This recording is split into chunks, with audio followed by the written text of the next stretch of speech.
Hey guys, Ryan Dossey here. In today's video, we're going to be talking about the 75% rule and how it's more guidelines than actual rules. Let's dive right in.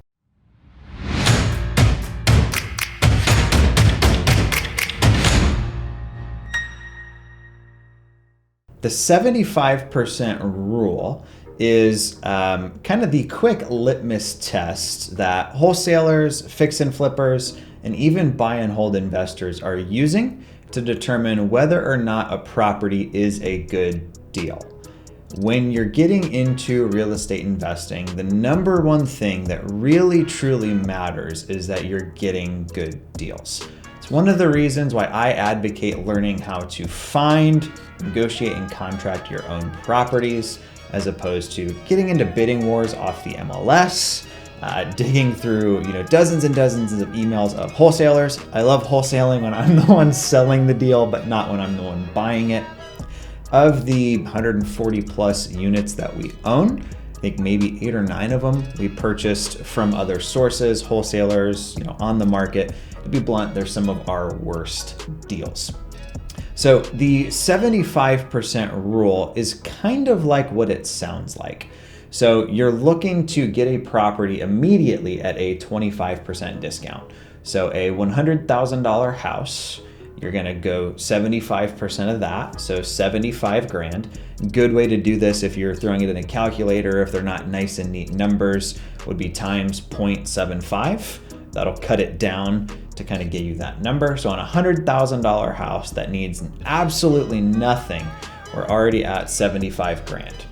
Now, after you've taken 75% of what the property's worth, you're going to subtract out the cost of repairs. So 75% has us at 75 grand minus anything we need to put into the property. So carpet, paint, updating. Typically when you're looking at a house and trying to figure out how much money do we need to put into this thing, I like to look at what's stuff that's gonna need to be done in the next 1 to 3 years. A lot of guys make the mistake of, well, right now, the roof isn't leaking, but it's 19 years old. That's something that you wanna plan on budgeting for and taking care of right away. That's what your buyers are gonna be looking for if you're wholesaling the house.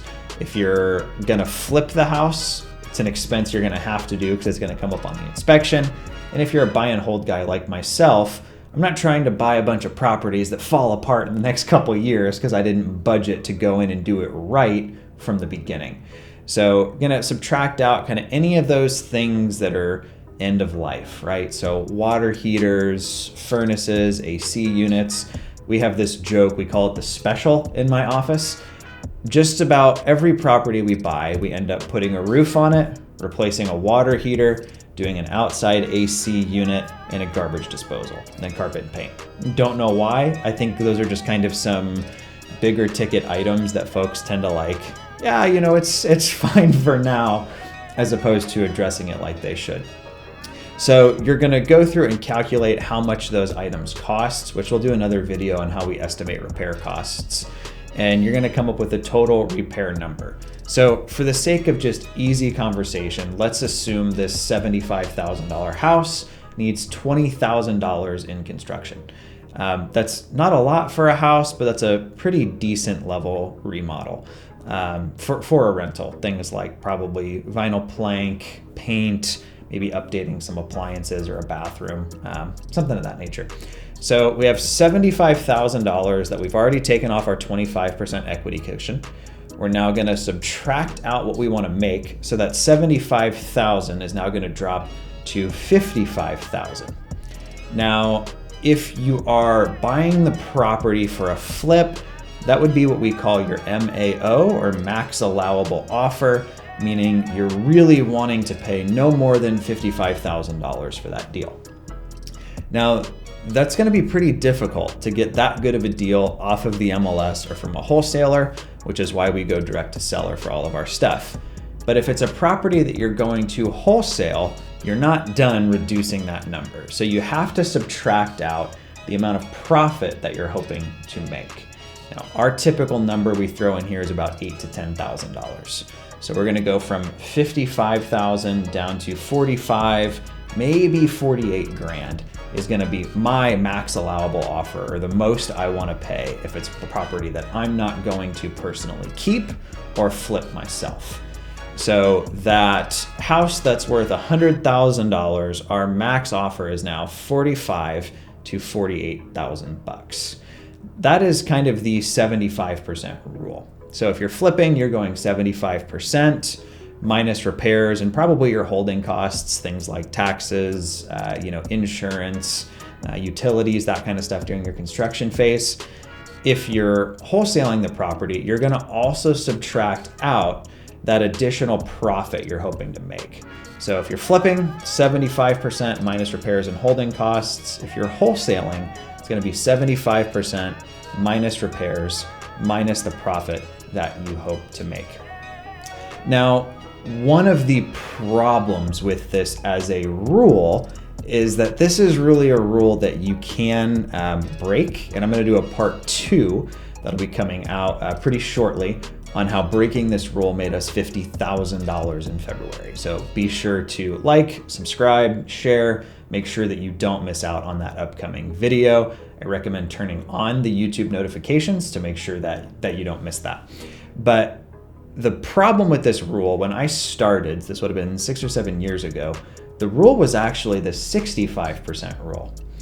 Now, that would mean on this $100,000 house, right, that they can see that on Zestimate, we're going in at 65,000 minus the 20,000 in repairs. So we're down to 45,000 minus what we hope to make of 35,000. That is an incredible deal. And don't get me wrong, we get them, but we would miss out on a lot of deals if we were that skinny. So one of the important things is to make sure that you understand what's going on in your market. So just because the 75% rule works for me in Indianapolis doesn't mean that it's going to work for you in Los Angeles or in Miami. Now, you do want to be careful with this, because if you start to break the rule, your max allowable offer is no longer really your max if you're willing to go way over it. But there are certain instances where that's a number you would exceed, which we'll talk about in the next video. But I would just recommend checking with some local guys in your market and figuring out what sort of margins are they purchasing on. So if they're a fix and flipper, are they buying deals at 80% or at 85%? Or are they buying them at 75%? If it's a wholesaler, are they using the 75% rule, or are they using 77 or 80%? So just be aware of what's going on in your personal market. Make sure you're networking and talking with people to understand the conditions. It'd be super frustrating if you're in a market where everybody's paying 80, 85% and making money on deals, and you're not getting anything because sellers feel like you're lowballing, because, well, you kind of are. That's no longer the going rate in your market. So make sure you do a little bit of local due diligence to make sure that you're not leaving money on the table. My preference is to always still try to get the deal at 75%. We're then just trying to push it up there a little bit more when we go to sell it. So oftentimes we'll price it at 75% of ARV and let our buyers bid it up so that we make more money on it if it's a deal that we don't want to keep. Thanks again, guys, for checking out this video. My name is Ryan Dossey. We use real estate investing to create cash flow. Our kind of slogan around here, we keep the best and wholesale the rest. Looking forward to sharing some of the upcoming content we have coming out for you guys. Be sure to like, share, and subscribe. Talk to y'all next time.